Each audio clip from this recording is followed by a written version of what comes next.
Lancement officiel ce mardi 16 avril 2024 du processus d'enregistrement et de remise officielle des certificats d'immatriculation aux sociétés coopératives du Nord Kivu. C'est le ministre d'État et ministre du Développement rural, François Rubota, qui a présidé la cérémonie en présence du vice-gouverneur du Nord Kivu, Jean Romuald Ekuka Lipopo, et de nombreux partenaires techniques du gouvernement. Cette cérémonie a bénéficié de l'appui technique et financier de l'organisation VNG International. Sa représentante au pays, Madame Nike Douma, parle ici sur l'appui que son organisme apporte aux institutions gouvernementales.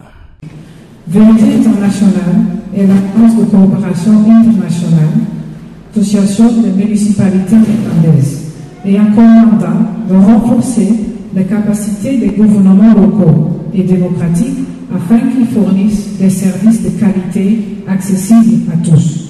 C'est dans cet angle qu'au mois de juillet 2022, VNG International a accompagné les gouvernements provinciaux du Nord et Sud Kivu à identifier et à analyser les principaux boulots d'entraînement qui affectent la chaîne de valeur agricole. À l'issue de ces analyses, il s'est dégagé un problème sur la définition claire du statut juridique des coopératives agricoles, qui les expose aux différents corps de taxation et aux défis administratifs différents. C'est dans ce cadre qu'une démarche, avec l'implication de toutes les parties prenantes ici présentes, est en train d'être menée pour finaliser le processus d'enregistrement et d'immatriculation des sociétés coopératives. Le vice-gouverneur Jean Romuald Ekuka Lipopo a remercié l'organisation VNG International pour son approche qui vise à améliorer le climat des affaires des petits paysans. Les certificats d'immatriculation pour les sociétés coopératives vont contribuer à créer un environnement favorable pour la promotion de l'économie locale et celle des petits paysans, a dit le ministre d'État et ministre du Développement rural, François Rubota. La valeur de cette activité, c'est que nous donnons à chaque société coopérative un certificat d'enregistrement. C'est ce qui donne l'existence légale à chaque coopérative.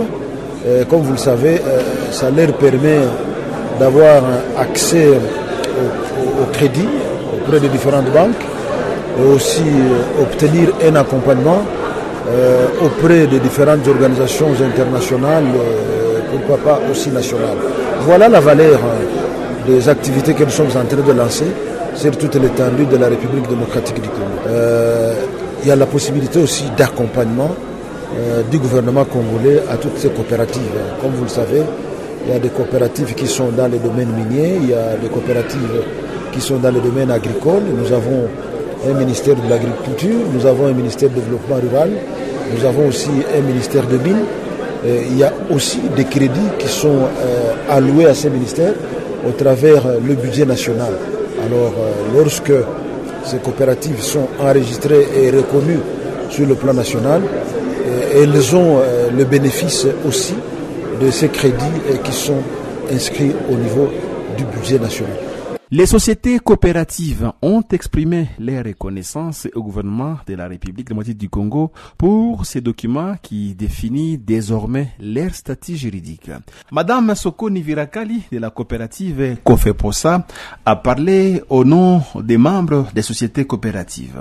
C'est vraiment une très grande joie pour nous, que nous ne savons pas comment nous allons l'exprimer, mais franchement, c'est vraiment une grande joie que nous exprimons en ce jour parce que ces documents vont nous permettre de bien travailler. Nous étions bloqués pour avoir d'autres documents, surtout pour avoir accès au crédit.